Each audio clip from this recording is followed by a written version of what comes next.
আমি একটু আস্তে কথা বলি, হ্যাঁ, না হলে বুঝে যাবে।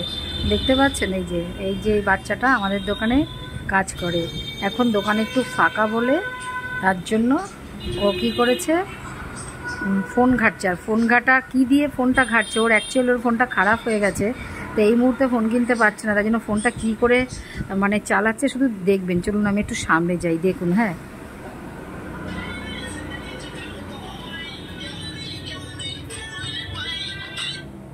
দেখুন ফোন চালাচ্ছে মাউস দিয়ে। কিরে, এটা কি স্টাইল ফোন চালাবার? তুমি বুঝবে না। কেন বুঝবো না কেন? গার্লফ্রেন্ডের সঙ্গে কথা বলতে পারছি না, এখন ফোনও কিনতে পারছি না, কি করবো? হায় ভগবান, গার্লফ্রেন্ডের সাথে কথা বলতে পারছে না বলে ফোন কিনতে পারছে না, ফোন খারাপ, সেই কারণে তুই ফোনটা মাউস। বন্ধুরা, আপনারা কি কোনোদিন শুনেছেন যে মাউস দিয়ে ফোন চালায়, মাউস দিয়ে ল্যাপটপ চলে, কম্পিউটার চলে? কম্পিউটার চলে না, ল্যাপটপই চলে অ্যাকচুয়ালি। না সরি, ল্যাপটপ, আমিই তো বোকা, ল্যাপটপ না, মানে কম্পিউটার চলে। অবশ্য ফোনটা তো কম্পিউটারের মতনই, কিন্তু আপনি ভাবতে পারেন যে ফোন এখন কিনতে পারছে না বলে তাই এইটা। আচ্ছা, এই বুদ্ধিটা কে দিয়েছে তোকে?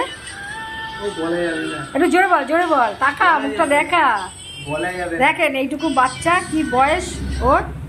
হ্যাঁ, সেইখানে ও গার্লফ্রেন্ডের সাথে কথা বলতে পারছে না। তুই তো গান শুনছিস আমি দেখছি।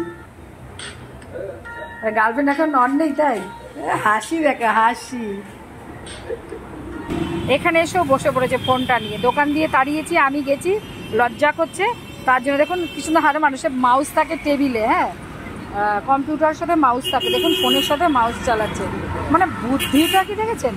আর যে এই বুদ্ধিটা দিয়েছে তাকে কি দেখতে চান আপনারা?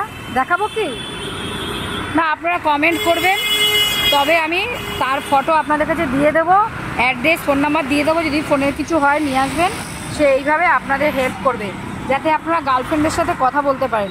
কেন, ইনি হচ্ছে ভালোবাসার প্রতীক, তাই ভালোবাসা যাতে সবাই সবাইকে পায় সেই কারণে এ ভালোবাসার লোকেদের সাথে কথা বলাবার জন্য এইসব করে দেয়।